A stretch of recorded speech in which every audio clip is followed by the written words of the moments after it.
오신 모든 분들을 주님의 이름으로 환영하고 축복합니다. 저희 사도신경 함으로 예배를 시작하도록 하겠습니다. 전능하사 천지를 만드신 하나님 아버지를 내가 믿사오며 그 외아들 우리 주 예수 그리스도를 믿사오니 이는 성령을 잉태하사 동전녀 마리아에게 나시고 본디오 빌라도에게 고난을 받으사 십자가에 못 박혀 죽으시고 장사한 지 사흘 만에 죽은 자 가운데서 다시 살아나셨으며 하늘에 오르사 전능하신 하나님 우편에 앉아 계시다가 저희로서 산자와 죽은 자를 심판하러 오시리라. 성령을 믿사오며 거룩한 공예와 성도가 서로 교통한 것과 죄를 사해 주시는 것과 몸이 다시 사는 것과 영원히 사는 것을 믿사옵나이다. 아멘. 김동현 씨 나와서 기도해 주시겠습니다. 기도하겠습니다. 하나님, 이번 기도 지켜주니 감사합니다. 오늘 예배 자리에 날 수 있게 해주셔서 감사합니다.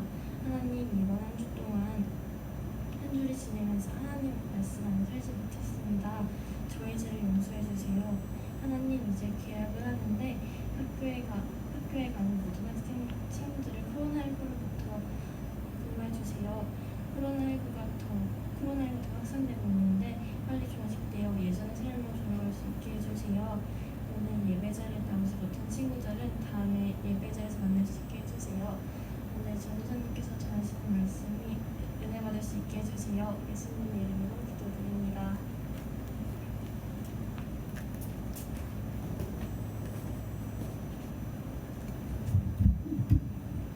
네, 오늘 말씀은 창세기 22장 1절에서 19절 말씀을 함께 봉독하도록 하겠습니다.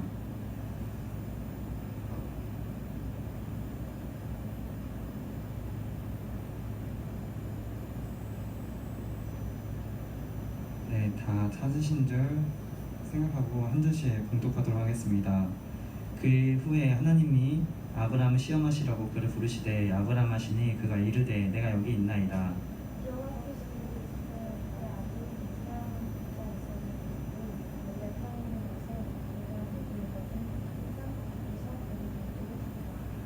아브라함이 아침에 일찍 일어나 나귀 안장을 지우고 두 종과 그의 아들 이삭을 데리고 번제에 쓸 나무를 쪼개 가지고 떠나 하나님이 자기에게 일러주신 곳으로 가더니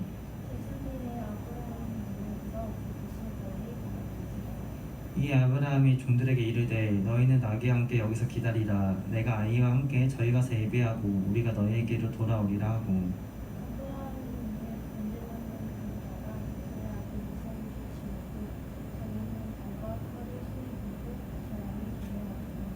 이삭이 그 아버지 아브라함에게 말하 이르되 내 아버지하니 그가 이르되 내 아들아 내가 여기 있노라. 이삭이 이르되 불과 남은 있거니와 번제와 어린 양은 어디 있나이까.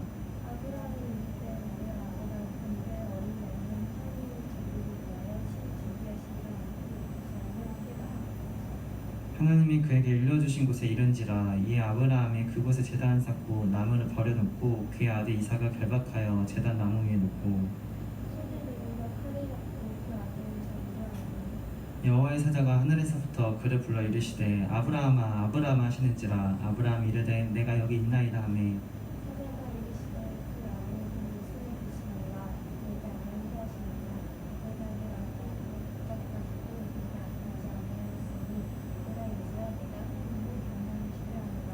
아브라함의 눈을 들어 살펴본즉 한 순양이 뒤에 있는데 뿔이 수풀에 걸려 있는지라. 아브라함이 가서 그 순양 가져다가 아들을 대신하여 번제를 드렸더라.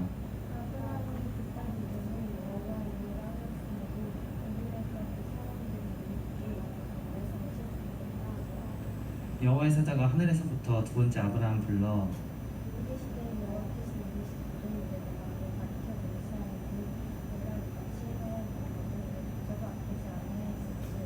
내가 내게 큰 복을 주고 내 씨가 크게 번성하여 하늘의 별과 같고 바닷가의 모래와 같게 하리니 내 씨가 그 대적의 상문을 차지하리라.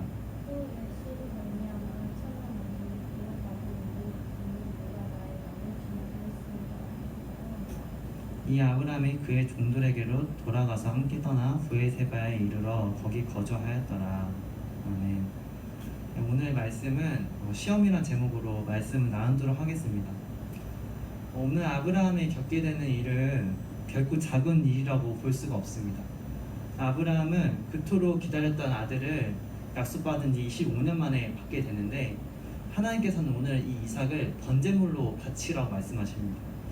번제라는 것은 하나님께 기쁨이 되기 위해 제물을 불에 태워 바치는 것을 말합니다. 즉 하나님이 이삭을 번제물로 바치라는 것은 너의 아들 이삭을 불에 태워서 나 여호와께 드려라, 이걸 말하는 거예요. 이 질문은 너의 하나뿐인 아들까지도 나 여호와의 기쁨을 위하여 바칠 수 있겠느냐? 너의 가장 사랑하는 아들 이삭보다 나 여호와를 더 사랑하느냐고 묻는 하나님의 질문인 것입니다.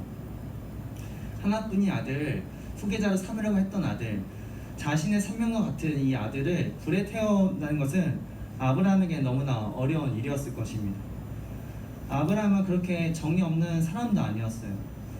그 전의 장을 보면은 이스마엘이, 종의 아들인 이스마엘이 이삭을 놀리는 것을 사례가 보고 그 이스마엘을 집에서 내쫓으려고 할 때 아브라함이 얼마나 많은 근심을 하던가요. 하나님이 그 이스마엘을 내보내라, 내가 그에게도 그를 향한 계획이 있다, 그 말을 듣고 나서야 아브라함이 힘겹게 이스마엘을 보냅니다. 하물며 자신의 하나뿐인 아들, 자신의 아내에게서 낳은 이 아들 이스마엘을 집에 내본다는 것이, 아니 그를 불에 태운다는 것이 얼마나 어려운 일이었을까요? 창세기 21장 9절 11절 이렇게 나와 있습니다. 사라가 본즉 아브라함의 아들 애굽 여인 하갈의 아들이 이삭을 놀리는지라. 그가 아브라함에게 이르되 이 여종과 그 아들을 내쫓으라. 이 종의 아들은 내 아들 이삭 관계에 기업을 얻지 못하리라 하므로 아브라함이 그 아들로 말미암아 그 일이 매우 근심하게 되었더니. 이처럼 그 종의 아들을 보냈는데도 아브라함은 엄청 근심을 했습니다. 하물며 25년이 지나서야 받은 이삭을 내보낸다는 것은 아브라함에게는 무척이나 어려운 일이었을 것입니다. 창세기 22장 1절에 이렇게 나와 있습니다. 그 일 후에 하나님이 아브라함을 시험하시려고 그를 부르시되 아브라함 하시니 그가 이르시되 내가 여기 있나이다.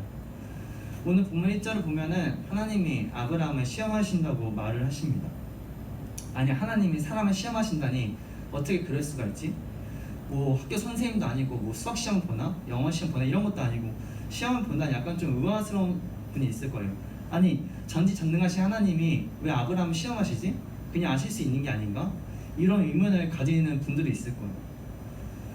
그런데 하나님의 이런 시험은요, 우리를 멸망시키기 위해서, 우리를 공용스럽게 하기 위해서, 우리를 파괴시키기 위해서 하시는 시험이 아닙니다.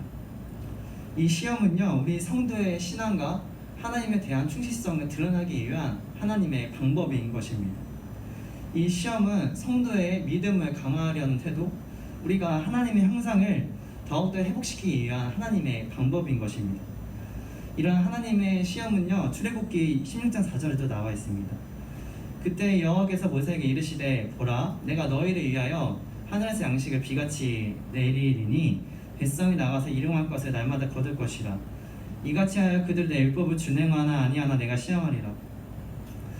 위에 출애굽기에서 하나님은 이스라엘을 10가지 이적으로 이집트에서 이스라엘을 출애굽하시고 이제 이스라엘을 이제 가나안 땅으로 인도하시기 위해 길을 가는데 백성들이 하나님께 배고픔을 호소하는 거예요. 하나님, 나 배고파요, 나 밥 좀 줘요, 이렇게 말을 하는데 하나님이 이제 하늘에서 이렇게 양식을 내려서 그들이 먹게 하십니다. 그런데 이 양식을 먹는 데 조건이 있어요. 날마다 나가서 양식을 거두라고 말씀하시는 겁니다. 하루에 나가서 돼지처럼 3일치 5일치를 거두는 게 아니라 하루치 나가서 이 양식을 거두라고 하는 것입니다. 하나님께서는 이것을 통해 그들이 하나님을 얼마나 신뢰하는지 보시겠다는 거예요. 하나님이 이스라엘에게 이 가나안 땅을 주신다는 것은 가나안 땅의 사람들의 죄가 가득 찼고 더불어 아브라함에게 약속하신 그 가나안 땅을 이스라엘에게 주시기 위해 하나님이 이스라엘 택하신 것이었습니다. 하나님이 이스라엘 택하신 것은 하나님의 율법, 하나님의 미시파트가 이 정의와 공도가 세워진 나라, 바로 아름다움이 기준이 되는 그런 나라를 세우시기 위해 이 이스라엘을 세우시려는 것이었습니다. 그런데 그런 정의와 공의가 세워진 나라가 되려면 하나님의 말씀을 신뢰를 하고 하나님의 말씀에 순종을 해야 됐어요. 그러기 위해서 하나님께서는 이 이스라엘 백성들에게 광야에서 음식을 내리시면서 그들이 하나님을 얼마나 신뢰하는지 보시겠다는 거예요.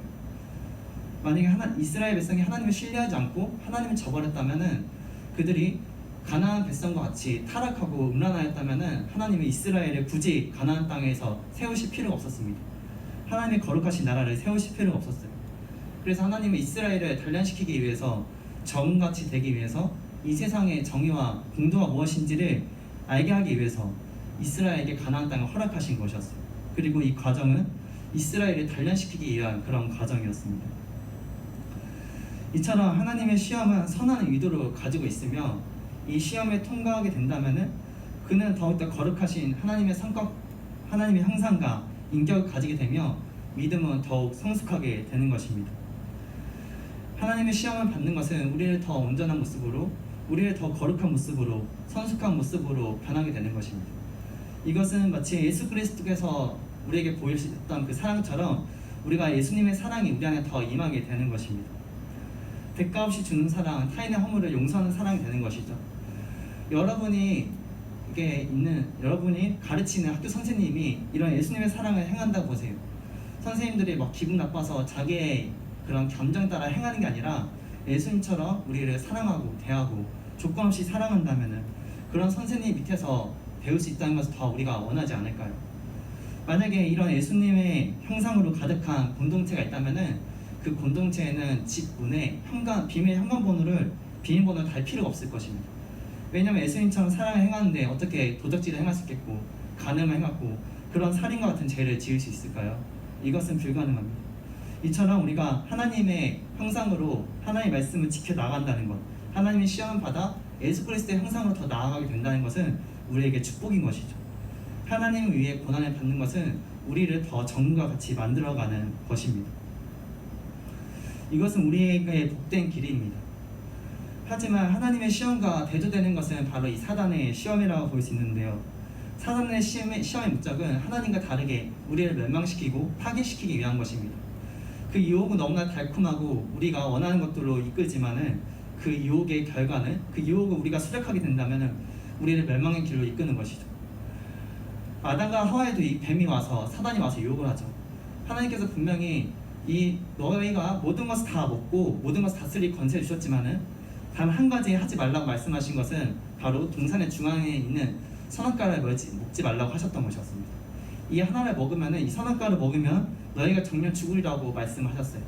그런데 사단이 하와에 가서 너희 하나님이 그 선악과를 먹지 말라고 하더냐, 그 선악과는 너희가 하나님처럼 되게 되는 것인데 하나님이 너희가 하나님과 같이 될까 두려워서 먹지 말라고 하는 것이다. 너희가 그것을 먹으면 하나님같이 될 수 있다. 이렇게 말을 하는 거예요. 거짓 유혹을 하는 것이죠. 존 웨슬리는 말하기를, 만약에 인류가 아담과 하와가 이 선악과를 먹지 않았다면은 인간은 평생 죽지 않고 하나님처럼 영원히 살 수 있었다고 말을 해요. 그런데 아담과 하와가 이 선악과를 먹게 되고 하나님 말씀을 어겨 죄를 짓게 되므로 우리 인간은 죽을 수밖에 없는 상태가 되어 버린 것입니다. 이처럼 사단이 우리를 시험하는 것은 멸망하기 위해서, 타락시키기 위해서, 부패하게 하기 위해서 만들기 위함입니다. 사단은 예수 그리스도도 유혹을 하죠. 예수님이 성령님이 이끌려서 이게 광야에서 40일간 굶주려서 금식 기도를 하실 때가 있었습니다. 이때 사단이 예수님께 와서 3가지 유혹을 해요. 첫째, 이 돌을 떡으로 만들어라. 둘째, 성전에서 네가 뛰어내리면은 하나님께서 천사들을 보내 너를 보호해 주실 것이다. 세 번째, 사단이 나에게 절을 해라. 그러면 내가 세상의 모든 것을 너에게 주겠다. 이 3가지의 유혹에 예수님은 하나님의 말씀에 의지하여 승리를 하십니다. 첫째 시험을 봐봅시다. 예수님은 분명 하나님의 아들이셨고 신성을 지닌 분이셨고 그 안에 하나님의 신성이 가득하신 분이셨지만은 예수님은 인간의 육신을 입고 오신 분이었어요. 그분은 우리 인간처럼 똑같이 피곤함을 느끼고 추위에 떨고 배고픔을 느끼시는 연약한 육신을 지니고 있으신 분이셨습니다. 요한복음 4장 6절에 이렇게 나와 있습니다. 거기 또 야곱의 우물이 있더라. 예수께서 길 가시다가 피곤하여 우물 곁에 그대로 앉으시니 때가 6시쯤 되었더라. 또 누가복음 24장 38절 43절 이렇게 나와 있습니다. 예수께서 이르시되 어찌하여 두려워하며 어찌하여 마음에 의심이 일어나느냐. 내 손과 발을 보고 나인 줄 알아. 또 나를 만져보라. 영은 살과 뼈가 없으되 너희 보는 바와 같이 나는 있느니라. 이 말씀을 하시고 손과 발을 보이시나 그들이 너무 기쁨으로 아직도 믿지 못하고 놀랍게 여길 때에 이르시되 여기 무슨 먹을 것이 있느냐 하시니 이에 구운 생선 한 토막을 드리니 받으사 그 앞에서 자수시더라. 이처럼 예수님은 인간과 같이 피곤함을 느끼시고 배고픔을 느끼신 분이셨습니다. 이처럼 인간의처럼 똑같은 육신을 입으신 예수님이 40일간 굶주려 했다면은 사단이 이 돌을 떡으로 만들어서 먹어라 하는 그런 유혹이 얼마나 달콤했을까요? 저도 이렇게 하루 이틀 이렇게 병원에서 치료받기 위해 굶는데 그 이틀 뒤에 먹는 밥이 얼마나 달콤한지 정말 제가 하루에 그 세 끼를 다 먹은 것 같았어요.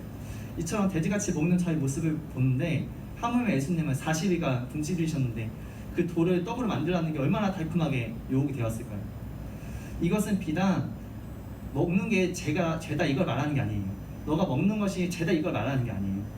이것은요, 이 사단이 이 시험을 한 것은 이거예요. 하나님이 예수님께 40일간 금식하라고 명령을 하신 거예요. 너가 40일간 금식 기도를 하라고 하나님께서 예수님께 말씀을 하신 거예요. 그런데 이 예수님이 육신의 유혹 때문에, 이 사단의 유혹 때문에 돌을 떡으로 먹게 된다면은 하나님의 말씀에 불순종하게 되는 것입니다.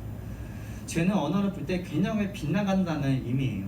이것은요, 예수님이 하나님의 말씀을 어겨서 돌을 떡으로 만들어 먹게 되는 순간 예수님은 우리 인간처럼 부패한 존재가 되시는 것이에요. 죄를 짓게 되고요. 이것은 예수님이 이 땅에 오신 목적, 하나님이 우리를 구원하시기 위해, 우리의 죄를 대속하기 위해 아무런 죄 없는 예수님을 십자가에 못 박으시려는 하나님의 계획을 이렇게 몰살시키려는 계획인 것입니다. 하나님의 계획을, 구원 계획을 없애버리려는 사단의 악한 의도인 것이에요. 예수님은 사단에게 말씀하시기를 사람이 떡으로만 살 것이 아니요 하나님의 말씀을 산다고 말씀을 하십니다. 이것은 신명기 6장 5절에 너는 마음을 다하고 뜻을 다하고 힘을 다하여 내 하나님 여호와를 사랑하는 말과 유사한 의미예요. 동일한 의미인 것이죠. 사단의 두 번째 시험에서 사단은 예수님에게 너가 성전에서 뛰어내려라. 그러면 하나님의 천사가 보내서 너를 보호해 줄 것이다. 이렇게 말을 해요. 뭐 어벤져스도 뭐 슈퍼맨이 탁 뛰어내리는데 막 동료들이 막 구해주면 멋있잖아요. 얼마나 간지가 나요. 그런데 예수님은 그러지 않으세요.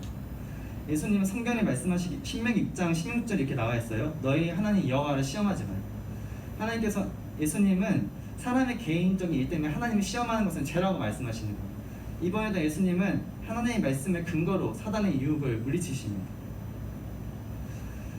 이처럼 예수님은 사단의 유혹에 수락하지 않으세요. 제 유혹에서 승리하세요. 죄를 안 짓게 되시는 것을 말씀을 하시는 것입니다. 반복해서 말하지만은 예수님은 이 땅에서 죄를 지으시면 안 됐어요. 그렇게 되면은 예수님이 이 땅에 오신 목적이 사라지는 거예요. 우리 인간은 누구나 다 부패한 존재고 죄를 지어서 멸망할 수밖에 없는 존재였습니다. 그런데 우리를 이 죄의 권세에서 구원하기 위해서는 아무런 죄 없는 분, 아무런 죄가 없는 순결한 분만이 우리를 죄에서 구원할 수 있으셨어요. 그래서 예수님이 신성을 지니신 분이 연약한 육신을 지니고 이 땅에 오셔서 어떤 죄도 짓지 않으셔야 됐다는 것이에요. 그래야만 우리를 향한 하나님의 속건제물이 될 수 있고 우리를 향한 속죄제물이 될 수가 있으니까요. 이처럼 사단의 계획은 아담에게 보였던 것처럼 인간을 파괴시키고 예수님에게 행했던 것처럼 우리를 향한 구원의 계획을 파괴시키려는 것, 즉 파괴시키고 멸망시키려는 것이 사단의 계획입니다. 그 아무리 유혹이 달콤하고 아무리 그것이 행하기에 좋아 보일지라도 하나님의 말씀과 반대되는 것들은 우리를 멸망의 길로 이끌 뿐입니다. 이와 대조되게 하나님의 시험은 우리의 믿음을 강화하고 우리를 더 선한 모습으로 변화시켜 나가는데 그 목적이 있는 것입니다. 혹여 하나님을 믿고 따르는 일에 예수님의 위의 일을 행하는데 고난을 당한다면, 시험 받는다고 느낀다면 기뻐하고 즐거워하십시오. 그 어려움은 되려 우리를 단련시키고 정금과 같이 만들어 나갈 것입니다.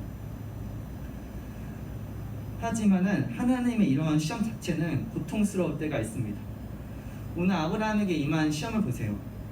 자신의 하나뿐인 아들 25년간 있다가 얻은 아들을 불에 태우라고 합니다.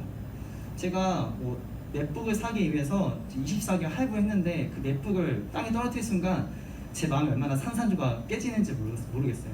정말 마음이 찢겨지는 것 같더라고요. 차라리 내가 다치는 게 낫지 내 맷북이 부서지다니 정말 안타까웠어요. 그런데 25년이 지난 뒤에 받은 이삭, 자신의 사랑하는 아들, 나의 분신 같은 이 이삭을 자신의 손으로 결박해서 불에 태운다니 이 얼마나 고통스럽겠습니까? 창세기 22장 3절에 이렇게 나와 있어요. 아브라함이 아침에 일찍 일어나 나귀 안장을 지우고 두 종과 그의 아들 이삭을 데리고 번제에 쓸 나무를 쪼개가지고 떠나 하나님이 자기에게 일러주신 곳으로 가더니, 이 구절에 대해서 신학자 보든 레나는 말합니다. 이 구절은 좀 이상한 면이 있다는 거예요. 이 일의 순서를 보면은 아브라함이 이삭과 두 종을 부르고 나서 낙의 안장을 지우고 그제서야 번제에스 나무를 쪼개기 시작합니다. 일의 순서가 조금 이상하다는 거예요. 아니, 일을 할 거면 먼저 번제에스 나무를 쪼개고 그 다음에 낙의 안장을 지우고 이삭과 종을 부르는 게 더 자연스럽지 않냐는 거예요. 이것은 일의 뒤죽박죽이라는 거예요. 지금 아브라함의 마음 상태가 이토록 어렵다는 것입니다. 자신의 사랑하는 아들 이삭을 불에 태울 생각에 아브라함 마음 심히 어려운 것입니다. 하나님의 뜻이어서 순종하긴 하겠지만은 이 아브라함의 순종하기까지의 과정이 너무나 마음이 고통스럽다는 것이에요. 저희도 마음이 힘든 일 있을 때 실수할 때가 있죠. 저도 마음이 어려울 때면은 분명 외출할 준비하고 다 나가는데 핸드폰을 놓고 온 게 갑자기 생각나서 갑자기 집에 들어가요. 이처럼 우리도 마음이 어려우면은 실수할 때가 있어요. 아브라함은 지금 이처럼 마음이 어려운 상태라는 것입니다. 이처럼 아브라함은 하나님의 명령이 고통스러웠지만은 그 일을 행하기가 너무나 거부스러웠지만 하나님 뜻에 순종합니다. 창세기 22장 5절에 이렇게 나와 있습니다. 이 아브라함의 종들에게 이르되 너희는 나귀와 함께 여기서 기다리라. 내가 아이와 함께 저희 가서 예배하고 우리가 너희에게로 돌아오리라 하고. 5절을 보면 아브라함이 종들에게 말합니다. 너희는 나귀와 함께 여기서 기다려라. 우리가 너희에게 돌아오고. 여기서 주위에서 볼 것은 복수형 쓴다는 거예요. 우리가 온다고 하는 거예요. 아니, 아브라함이 이삭을 거기서 번제물로 죽어서 자신이 홀로 올 것이라고 생각을 했다면은 내가 홀로 오겠다라고 말을 했을 거예요. 그런데 여기서 아브라함이 우리라고 말했던 것은 아브라함 자신이 설령 이삭을 번제물로 바쳐도 이삭을 다시 살아날 것이라고 생각을 했습니다. 이것은 하나님께서 분명히 아브라함이 말씀하시기를 너의 자손 이삭을 통해 너의 민족이 일어나가겠다고 말씀하셨어요. 아브라함은 그 전에도 이스마엘을 통해 나의 자손이 이어가겠습니다라고 말했을 때도 하나님께서는 아니다, 내 아들 이삭을 통해서야 내가 내 자손을 이뤄가겠다고 말씀하셨어요. 히브리서 11장 17절 19절에 이렇게 나와 있습니다. 아브라함은 시험 받을 때 믿음으로 이삭을 드렸으니 그는 약속도를 받은 자로되 그 외아들을 드렸느니라. 그에게 이미 말씀하시기를 내 자손이라 칭할 자는 이삭으로 말미암으리라 하셨으니 그가 하나님이 능히 이삭을 죽은 자 가운데서 다시 살리실 줄을 생각한지라. 비유컨대 그를 죽은 자 가운데서 도를 받을 것이니라. 바로 하나님이 아브라함에게 너의 자손은 이삭이고 너의 하늘의 별과 같은 족속, 바다의 별과 같이 많은 족속을 너의 자손 이삭을 통해 내가 이루어가겠다고 말씀하셨기 때문에 설령 아브라함이 번제물 이삭을 산산조각 태워버릴지라도 그의 이삭의 흔적이 하나도 없을지라도 하나님이 이삭을 그 자리에서 죽은 자 가운데서 다시 살리실 것이라는 믿음이 아브라함에게 있었던 것입니다. 아브라함은 이처럼 하나님을 하나님에게 믿었습니다. 바로 자신이 이삭을 불에 태울지라도 생명 주관하시는 하나님에게 이삭을 다시 살리실 수 있는 분, 또한 선하심의 하나님이시기에 약속을 신실하게 이루어가시는 분, 한 번 약속하신 것은 어기지 않고 반드시 이루어가시는 분으로 아브라함은 믿었던 것입니다.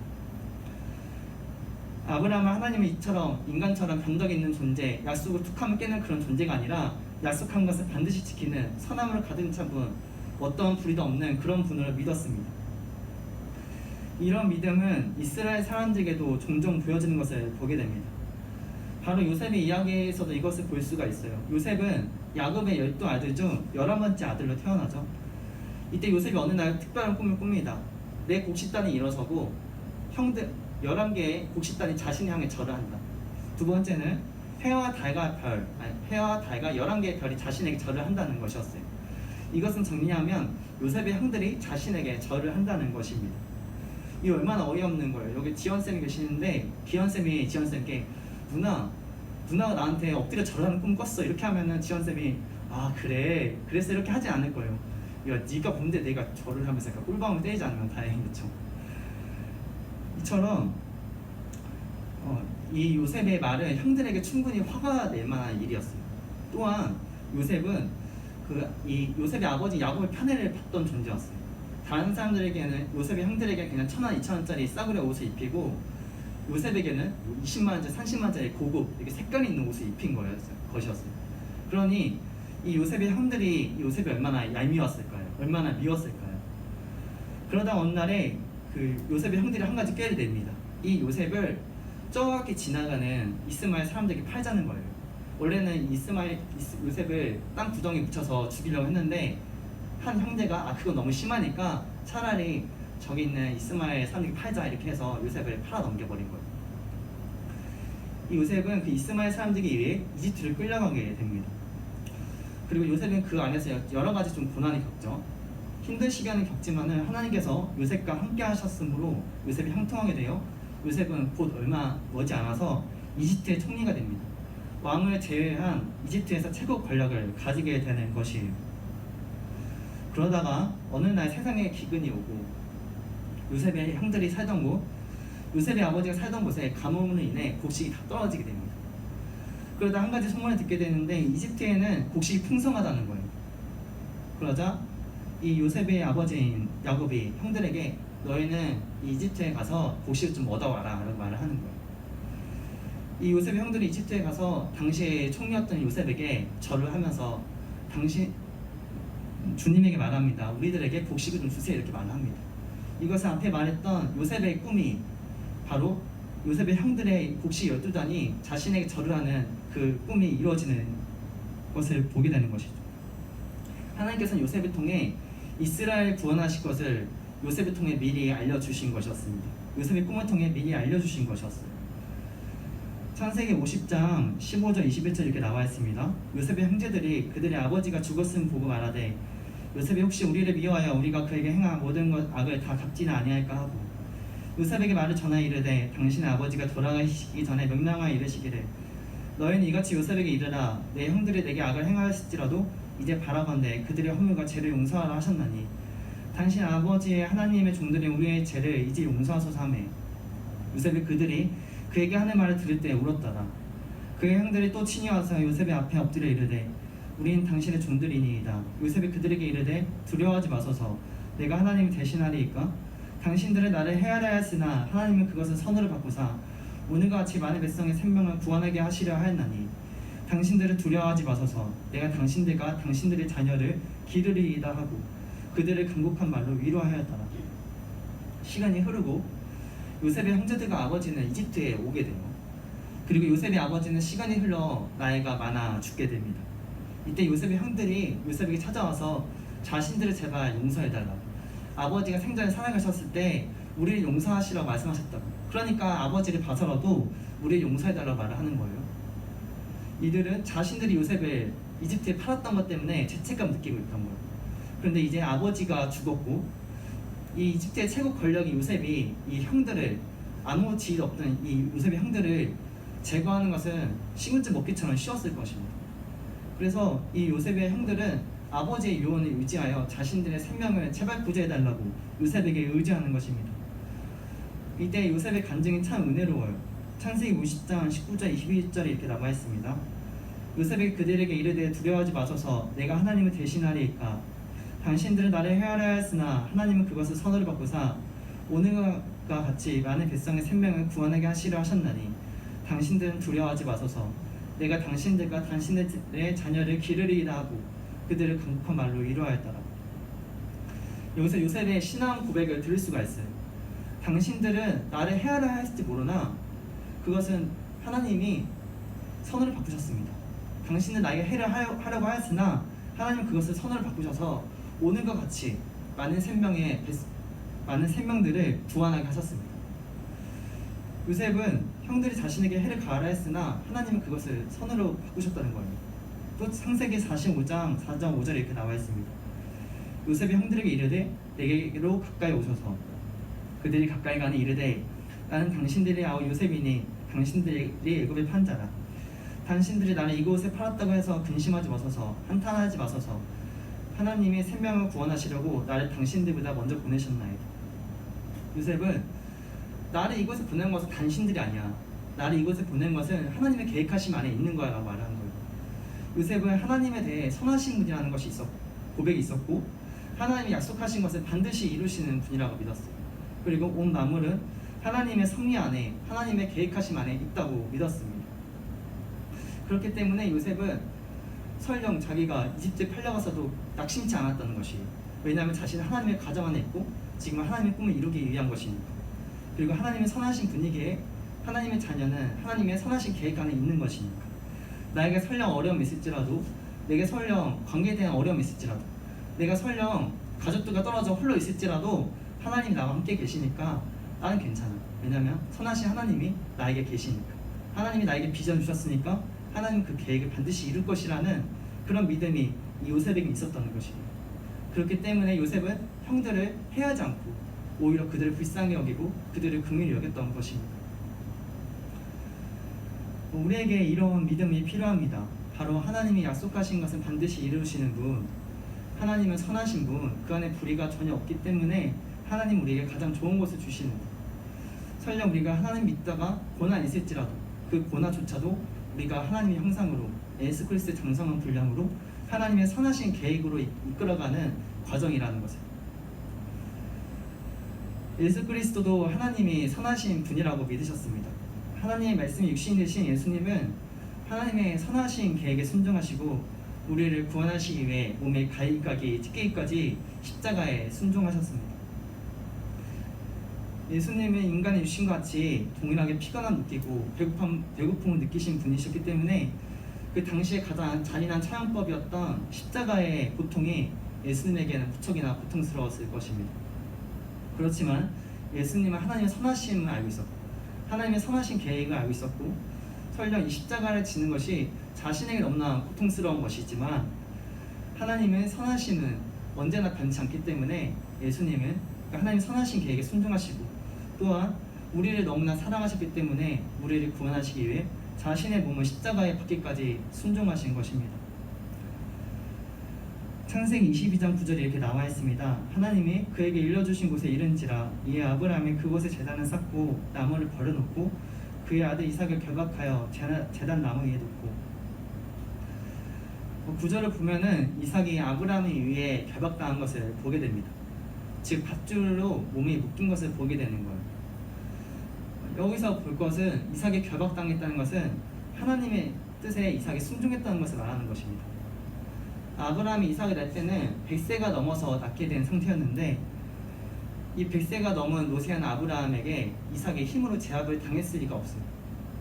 아마 이삭이 저항했다면 이삭이 아브라함의 손에 들린 칼에 찔리거나 아니면 아브라함이 이삭에게 제압을 당했겠죠. 그런데 이삭이 오늘 본문 말씀처럼 밧줄로 결박당했다는 것은 이삭 또한 하나님의 선하신 계획에 순종을 한 것입니다. 바로 마치 하나님이 인간을 구원하시겠다는 그 계획에 예수님이 잔담의 양처럼 그 죽음을 받아들이신 것처럼 말입니다. 아브라함이 이삭을 치려는 순간 하늘에서 음성이 들려옵니다. 창세기 22장 10절 12절 이렇게 나와 있습니다. 손을 내밀어 칼을 잡고 그 아들을 잡으려 하니 여호와의 사자가 하늘에서부터 그를 불러 이르시되 아브라함아 아브라함 하시는지라. 아브라함이 이르되 내가 여기 있나이다 하매 사자가 이르시되 그 아이에게 손을 대지 말라. 그에게 아무 일도 하지 말라. 내가 내 아들 내 독자까지 내게 아끼지 아니하였으니 내가 이제야 내가 하나님을 경외한 줄을 아노라. 아브라함이 아들 이삭까지 아끼지 아니한 것을 통해 하나님은 하나님을 경외하시는 것을 알게 되었다는 것입니다. 바로 아브라함이 하나님의 계획에 시험에 통과한 것을 볼 수 있게 되는 것이죠. 하나님은 순종한 아브라함에게 다음같이 약속하십니다. 창세기 22장 15절 18절 이렇게 나와 있습니다. 여호와의 사자가 하늘에서부터 두 번째 아브라함 불러 이르시되 여호와께서 이르시기를 내가 나를 가리켜 맹세하노니 내가 이같이 행하여 내 아들 내 독자까지 아끼지 아니하였은즉 내가 내게 큰 복을 주고 내 씨가 크게 번성하여 하늘의 별과 같고 바닷가의 모래와 같게 하리니 내 씨가 그 대적의 성문을 차지하리라. 또 내 씨를 말미암아 천하 만민이 복이 받으리니 이는 내가 나의 말을 준행하였음이라 하셨다 하니라. 아브라함의 순종을 통해 그와 그의 자손이 큰 복을 받게 된다는 것입니다. 아브라함의 순종으로 이스라엘은 그 강대한 민족이 있었던 가나안 땅의 성을 차지하게 되었습니다. 또한 아브라함의 자손에게 예수 그리스도께서 나셔서 죄와 사망의 권세에 있던 우리를 구원하셨습니다. 사단의 머리를 부수셨습니다. 우리의 적대자의 머리를 부수신 것입니다. 하나님은 때로 우리를 성숙시키고자 아브라함에게 하셨던 것처럼 때로 시험을 주실 때가 있습니다. 그러나 그 시험은 우리를 멸망시키기 위한 것이 아니고 우리를 고통스럽게 하는 것이 아니라 우리 요셉과 같이 바로 요셉이 형들을 용서했던 그런 요셉과 같이 정금과 같이 바로 하나님의 형상대로 그 안에 사랑과 온유와 정의와 긍휼이 가득한 하나님의 형상으로 회복되기 위한 것입니다. 바로 아브라함처럼 의와 공도로 행하는 것이 무엇인지, 세상에 가장 합당한 기준이 무엇인지 이스라엘 통해 아브라함 자손 통해 안 것처럼 우리를 더 하나님의 형상으로 회복시켜 나가기 위한 것입니다. 그러므로 그 시험은 우리에게 선하며 우리를 더 정결하게 만들어가는 과정인 것이죠. 이처럼 우리가 때로 하나님의 뜻에 따라 살 때 고난이 있을지라도 그 하나님의 고난을 하나님의 힘을 의지하여 통과해 나가서 하나님의 형상으로 더 나아가는 저희 디나미스 학생부가 되기를 주님의 이름으로 축원합니다. 저희 헌금 동안하고 기도하는 시간 가지도록 하겠습니다.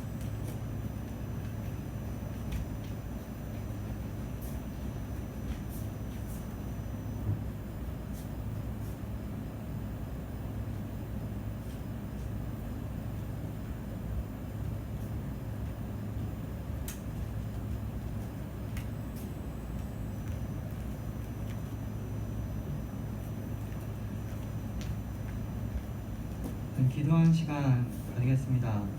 사랑이 많으신 하나님 아버지, 오늘도 저희가 이렇게 주님의 전에 나와서 주님 이렇게 예배를 드립니다. 하나님, 시대가 너무 어려울 때가 있습니다. 코로나로 인해 너무 어렵고 힘들고 때로 저희 계획들이 안 풀리는 상황을 바라보게 됩니다. 그러나 하나님께서는 바로 창세기를 통해 온 세상을 주관하신 분이라는 것을 알게 되었습니다. 바로 요셉을 먼저 이집트 땅에 보내셔서 이스라엘을 구원하실 계획이 있으셨던 것처럼 지금 시대에도 하나님의 계획하심 안에 이 세상은 흘러가리라 믿습니다. 하나님, 저희 주님의 자녀를 늘 선하신 계획으로 인도하시고 선하신 길을 인도하시고 주님, 저희를 통하여 아브라함이 말씀하셨던 것처럼 이 세상에 의와 공도를 행하는 하나님의 자녀를 나아갈 수 있게 역사를 주옵소서. 때로 저희가 하나님을 위해 살다가 위를 위하여 살다가 고난이 있을 때라도 하나님 그 가정 가운데 하나님 주시는 힘과 은혜를 의지하여 그 어려움과 그 시험이 우리를 더 전구같이 바로 요셉과 같이 바로 예수 그리스도 같이 우리를 더 정결한 모습으로 우리를 더 거룩한 모습으로 변화시켜 나가게 하시리라 믿습니다. 하나님, 오늘 이렇게 귀한 헌금을 낸 이들이 있습니다. 주님, 이들의 헌금을 흠양하여 주시옵시고 주님, 이 헌금을 통하여 저희 성황교회가 하나님 아버지의 구원 사역을 감당하는 주님의 귀한 교회로 나아갈 수 있게 역사해 주시옵시고 또한 이 헌금을 낸 이들의 길을 주님께서 선하게 인도하시고 그 길을 주님께서 앞장서서 인도해 주셔서 저희를 통하여 세상의 빛과 소금으로 또한 하나님 아버지의 거룩하심을 행하는 주님의 자녀로서 나아갈 수 있도록 주님 역사하여 주옵소서. 주님, 저희가 늘 주님의 은혜 안에 거할 수 있기를 원합니다. 늘 저희가 주님의 계획하심 안에 있기를 원합니다. 주님 감사드리며 예수님의 이름으로 기도드립니다.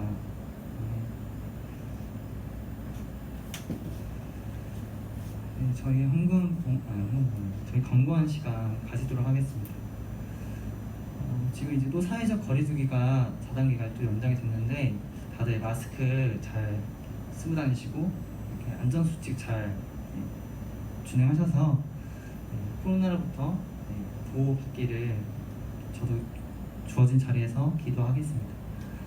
내일 이렇게 주일 예배가 있습니다. 1부 예배, 학생부 예배가 있으니까 현장 예배 오셔서 마음과 뜻과 힘을 다하여 예배드리는 그런 시간이 되기를 원합니다. 네, 저희 주기도문 하면서 예배를 마치도록 하겠습니다. 하늘에 계신 우리 아버지, 이름이 그렇게 여김 받으시오며 나라 임하옵시오며 뜻이 하늘에서 이루어진 것 같이 땅에서도 이루어지이다. 오늘날 우리에게 이러한 음식을 주옵시고 우리가 우리에게 죄 지은 자를 사하여 줄 것 같이 우리의 죄를 사하여 주옵시고 우리를 시험에 들게 하지 마옵시고 다만 악에서 구하옵소서. 대개 나라와 권세와 영광이 아버지께 영원히 있사옵나이다. 아멘.